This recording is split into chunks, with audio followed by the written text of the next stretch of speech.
Ce n'est pas de la magie, mais de véritables expériences scientifiques fascinantes. T'es-tu déjà demandé pourquoi le riz et le maïs passent à travers une passoire alors que la farine fine ne tombe jamais? Plonge une orange épluchée dans l'eau. Elle coule. Mais une orange non épluchée flotte. Voilà l'importance du gilet de sauvetage. Verse un peu de lait restant dans une bouteille de cola, referme-la et laisse reposer un moment. Le cola devient transparent et forme des dépôts étranges. Oseras-tu encore en boire?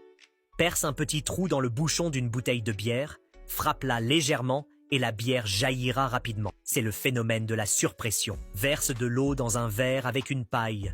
Tant que le niveau est bas, rien ne se passe, mais quand le verre est plein, l'eau s'écoule d'elle-même par la paille. C'est le phénomène du siphon. Fais passer une ficelle à travers le fond d'une bouteille et suspends-y une bille métallique. Plonge-la dans l'eau jusqu'à ce qu'elle soit pleine, puis tire la ficelle. L'eau s'écoulera facilement. Tu as fabriqué une pompe manuelle simple. Colle un aimant sous une pile et enroule un fil de cuivre autour du pôle positif. Voilà le principe de fonctionnement du moteur électrique. Fais tomber des gouttes d'eau sur une pièce. Elles s'accumulent sans se renverser, grâce à la tension superficielle. Verse une bouteille d'eau dans un verre jusqu'au goulot. L'eau cesse de couler. C'est l'équilibre de la tension de l'eau. Une simple carte ne peut rien supporter, mais placée sur un verre plein d'eau, elle devient résistante. Encore un effet de la tension superficielle. Il est difficile de percer une pomme avec une paille, mais si tu bouches une extrémité avec ton doigt et appuies fort, la paille la transperce. C'est la puissance de la pression atmosphérique. Plonge une paille remplie d'eau entre deux verres. L'eau s'écoule lentement vers l'autre. C'est le phénomène de capillarité. Place un mouchoir entre deux verres, l'un avec de l'eau sale et l'autre vide. L'eau passe à travers le tissu et se filtre naturellement. C'est la capillarité en action. Si un chewing-gum colle sur un vêtement, pose un glaçon dessus. Après un moment, il s'enlèvera facilement. Verse de l'eau colorée dans une assiette, ajoute une cuillère de sucre et une goutte de liquide vaisselle, mélange, puis souffle à travers le goulot d'une bouteille trempée dedans. Tu obtiens un dragon de bulles magique.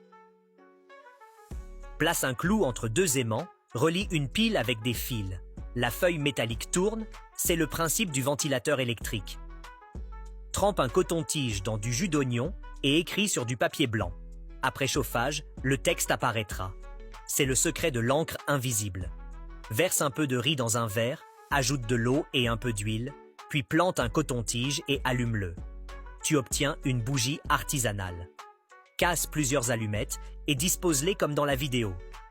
Ajoute une goutte d'eau, elles formeront une étoile, grâce à la tension superficielle de l'eau.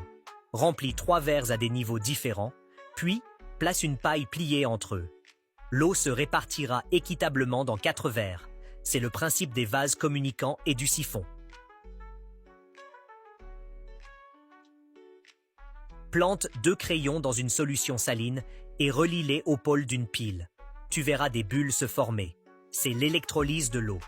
Écrase un comprimé de vitamine D, saupoudre-le dans un verre d'eau au-dessus d'une lampe, puis éteins la lumière. Tu verras une pluie fluorescente et romantique tomber lentement. Au lieu de laisser les enfants jouer à des jeux virtuels, fais-leur découvrir ces vraies expériences scientifiques. La science réelle est bien plus magique que la magie elle-même.